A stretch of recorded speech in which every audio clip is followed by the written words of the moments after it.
Hello guys and welcome back to OnScreen by Dainik Bhaskar dot com. And आज हम ये पता करने की कोशिश कर रहे हैं कि ये OnePlus 5T इतना बिकता क्यों है।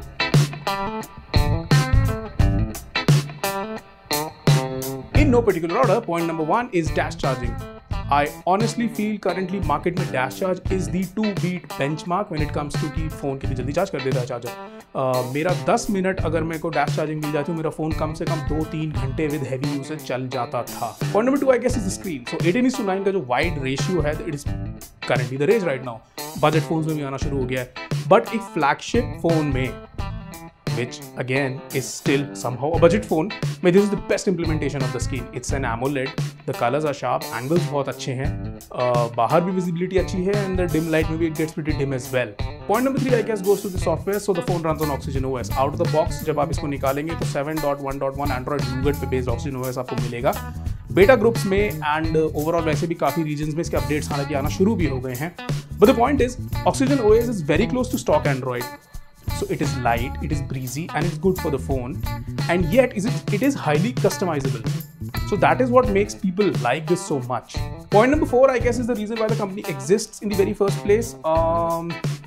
So just imagine the price that you pay for this phone, the OnePlus 5T, and now just read the spec sheet. You get the point, right? And ऐसा भी नहीं है कि just to beef out the phone इन्होंने कुछ भी internals डाल दिए. These are all high quality parts. मैं outside hardware की भी बात कर रहा हूँ. This is anodized aluminum. Inside की भी बात कर रहा हूँ. For example the 8GB RAM जो आपको सुनने में लगता है is not a regular 8GB RAM, it's an LPDDR4 RAM, 4x RAM, which means not only ये आपकी जितने भी हाई इंटेंसिटी जो आपका यूसेज है मतलब उसको भी हैंडल कर लेता है, it has low power consumption as well when compare to the earlier older models. Point number 5 is a very personal opinion / point of mind, but आप अगर कभी भी किसी OnePlus यूजर से बात करते हैं और उसके डिवाइस के बारे में पूछते हैं, they'll be stoically patriotic about it. Why? Well, because OnePlus has put in a lot of efforts in developing a community, a sense of family around their products. There are actually forums जहाँ पर लोग अपनी problems, next suggestions, what to do and feedback देते हैं, and the OnePlus developers community है जो actually सुनती है. इन्होंने काफ़ी सारे बेटा ग्रुप्स बना रखे हैं across all countries.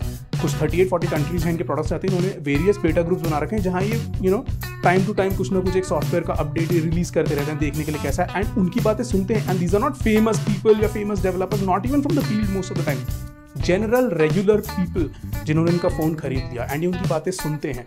That sense of feeling is hard to get. So what is the absolute final thought on the OnePlus 5T? Technically, I would like to go back to that point. अगर आप किसी भी OnePlus user से उस device के बारे में पूछेंगे तो वो उस डिवाइस को आपको सजेस्ट करेगा. OnePlus 5T सजेस्ट कर रहा हूँ. हम आपसे फिर मिलेंगे दैनिक भास्कर.com पर.